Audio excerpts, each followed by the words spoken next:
Hello everybody, hope you're doing well. My name is Wanjiru Chege. Welcome back to Speak Out. Today we're going to talk about blended families, okay? How to get into one, how to prepare for one, and what to do. It's an interactive session. Okay, well, you won't be talking much because I'm just recording this at home. But maybe in the comment section you can tell me what you think, okay? I do that a lot. My tongue gets stuck somewhere. Forgive me for that. But I'm not gonna stop talking because of that. No, I will not. Anyway, back to my topic. So, a blended family is a family where there's a mother and a child, mother, father, and children. But the mother either comes with a child out of not from the current husband or from this partner, and the father also probably may or not have a child. Okay, so when we come together, you blend and make a family. I hope that is clear enough. I have my daughter, and then I meet this handsome gentleman. He probably has a son or a daughter, so we form a family. That is called a blended family. I blend in, you blend in. It can also work where I have a child, he doesn't. He has a child, I don't. Okay, so either way it works. I love calling them blended family instead of step families or something like that, because I think a step family probably means something totally different. To start from the very beginning, I believe that in every relationship you have to know your partner.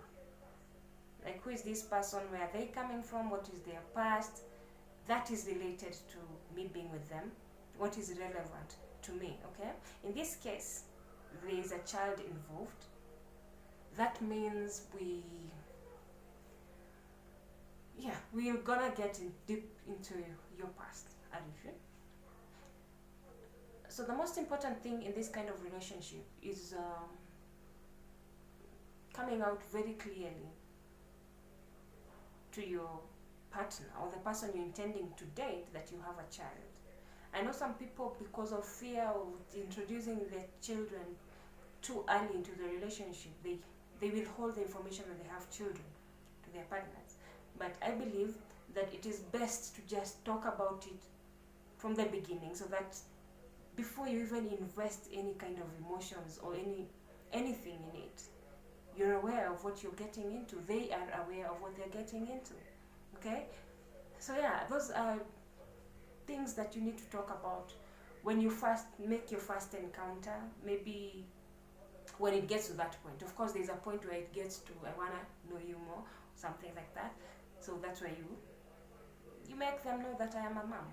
Okay, and I don't think we need to go for a second date, because you see, when you go for a first date, you might really like someone and you don't tell them that you have a child. It becomes harder to tell them about the child on the next date, because you feel like it's going to ruin whatever you've already made. Okay, so it's always good to come out during the first date. Yeah, that's my style.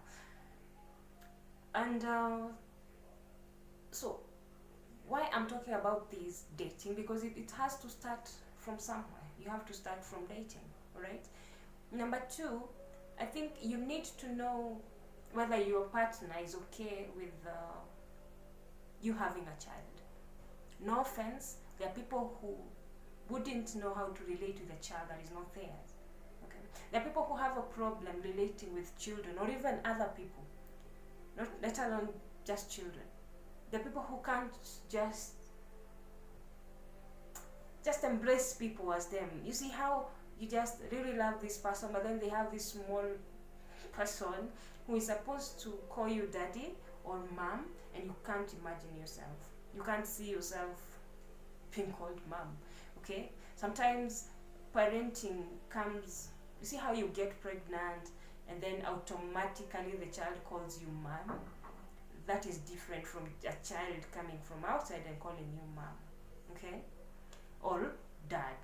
So it's very important to know how you feel about that. Both sides. How do I feel about, I really like this gentleman, but how do I feel about a child calling me mom? Am I okay with that? Am I able to love that child as my own? Am I able to incorporate the child in my life? Because that's, for single parents, that's the most important thing, is that if you accept me with my child. Okay? What about the other person? Do you feel that they're just accommodating your child just because of you? That should not be the case. They should have their own relationships.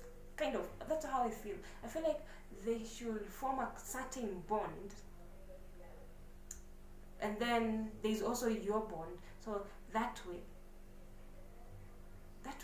it won't be so hard, I think. Yeah, I've seen people, men, proposing to small girls because they love their father, and I think that is so cute, you know.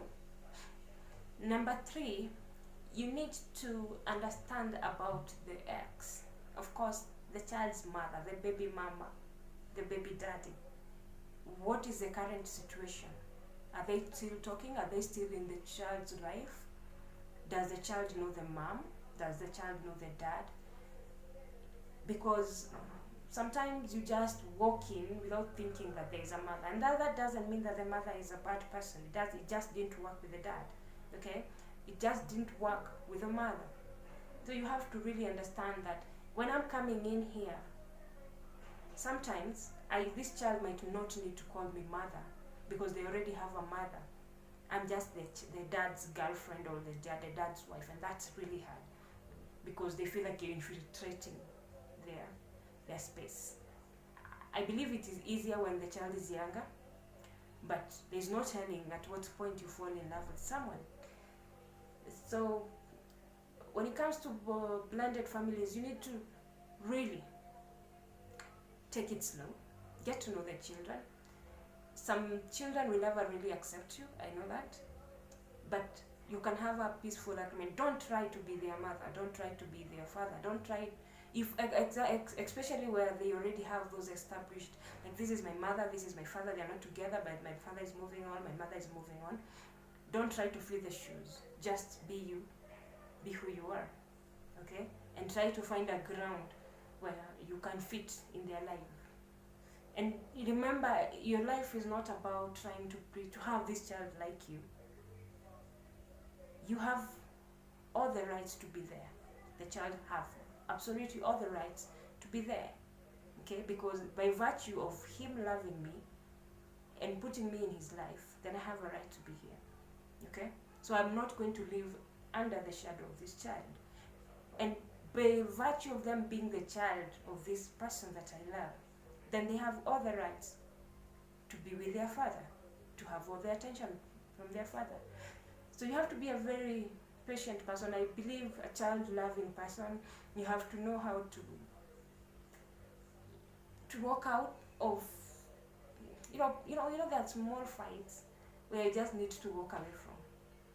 If the children feel like you're infiltrating their dad's time, then you have to learn how to create your own time and their dad's time. And with time, at first, it's not easy. That's why it is very good to establish this relationship before you even move in, before you go. You just need to meet them first. And then have that talk as a parent, have that talk with your child. You know, baby, I know you know your dad and he loves you very much, but mom needs to move on. I have a boyfriend and I would like you to meet him. He's not going to become your father. Your father is there. But I want you to respect him as my boyfriend or even as my husband. And then when they meet, they'll be able to blend. I don't know. You have that language that you speak to your child. And you have to learn to start speaking to your children very early.